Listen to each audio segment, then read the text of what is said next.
coalition crunch time with many closed-door meetings underway in metros and municipalities across the country. Let's discuss what could potentially form a part of these talks. Elections analyst Wayne Sussman penned an opinion piece in which he says the real winner was parties who actually focused locally. These smaller parties are now key in these coalition negotiations. Sussman joins us now via Zoom. Wayne, thanks for your time. We appreciate it. I mean, you guys said this when we were talking about elections, even in the build-up to the 1st of November, right? And we're seeing it play out right now with the Patriotic Alliance even gaining control of a municipality in the Karoo. So let's talk about how key these smaller parties are and how the bigger parties are going to have to actually concede when it comes to what they want done. Correct. So the Patriotic Alliance have secured the mayorship in some municipalities in the central Karoo, part of the Western Cape, and as your colleague Govan Whittle said, also in the Northern Cape.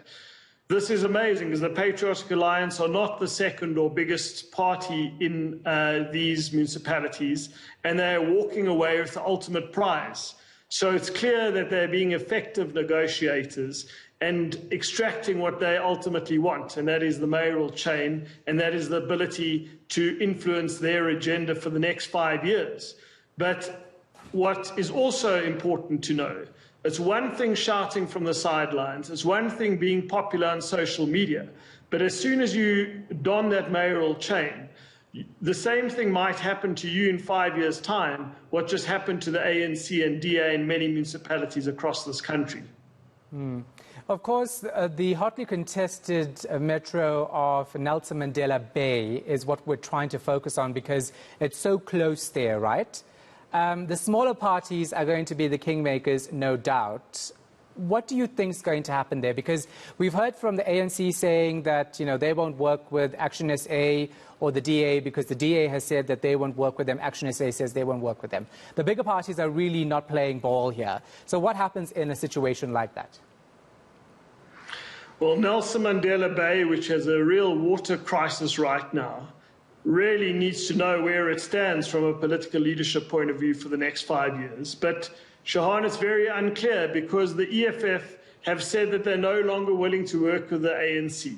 The DA is not willing to work with the EFF. And even with those small numbers in Nelson Mandela Bay, it's not clear how, if a speaker and a mayor gets elected, that will be stable.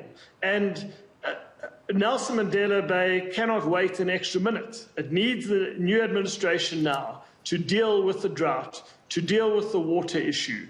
And I have a few crystal balls and I look into them and I cannot tell you what's going to happen in Nelson Mandela Bay. Yeah. So I want to talk to you a bit more about the Patriotic Alliance's approach to these coalition talks. I spoke to Gayton McKenzie a couple days ago, I think it was last week or the week before, and he said to me, it's like a business deal. It's give and take. You can't just rule out a political party. Is that the right approach? Well, it's also about the residents at the end of the day. It's about service delivery.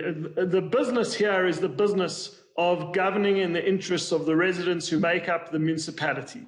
And that is dealing with water, that is dealing with sanitation, that is dealing with lights, that is dealing with roads, that's dealing with refuse collection. And so on the one hand, you can extract this great position, but if you are not going to govern and better the lives of residents, then Gayton McKenzie might find himself in a difficult position right now. Gayton McKenzie and his party had an incredible election. They have emerged from this election as not just a kingmaker, but now donning the mayoral chain in possibly, I've heard the number 7 municipalities across this country. That's a remarkable achievement. However, if in these tough times where there's economic austerity, where there is such unhappiness from large sections of voters, I think voters, this is a big decision the Patriotic Alliance is taking by stepping forward and saying we want to rule these cities. This is our position. This is where we stand. And I again offer words of caution that if you don't do this correctly, you're going to be punished in 5 years' time. Yeah, should political parties give in when it comes to the lists that they have, their non-negotiables, right?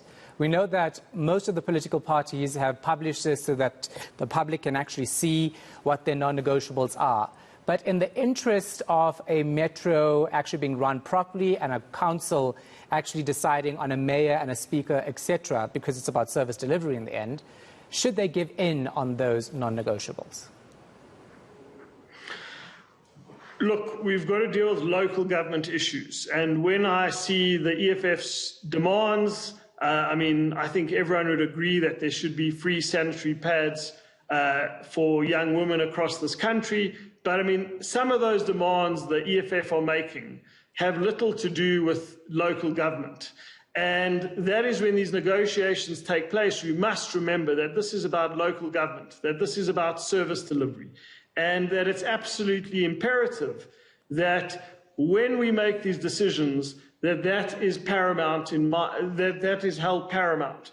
But let me also say that I am somewhat concerned that when small parties, and I don't think the Patriotic Alliance is necessarily a small party, but we know historically in 2016, you had the situation in Nelson Mandela Bay, where the UDM had 2 seats and the ANC had 50 seats, and the UDM donned the mayoral chain.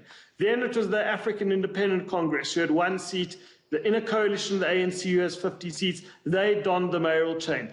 I don't think that's what the residents of Nelson Mandela Bay wanted. So I just think that we've got to remember, we've got to look at the way the voters counted. Yes, the ANC were rebuked. Yes, the DA were punished. But at the end of the day, these 2 parties in all the metros and in many of the municipalities across the country are either the biggest or the second biggest party.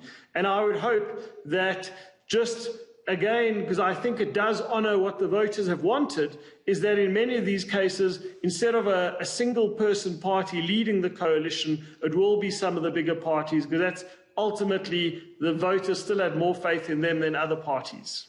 Yeah. All right. Thanks so much for that. Appreciate it. Wayne Sussman, of course, is an election analyst, speaking to us about those coalitions. Sensitive talks currently underway. It's going to be so interesting to see who actually gives in to form a government. Yeah, indeed it is. And after 7 o'clock, I'll be speaking to a political analyst, Ungamam Timka. I will be speaking to him about a number of the big metros, but particularly Nelson Mandela Bay, which of course is where he hails from. Looking forward to some interesting insights in that interview as well.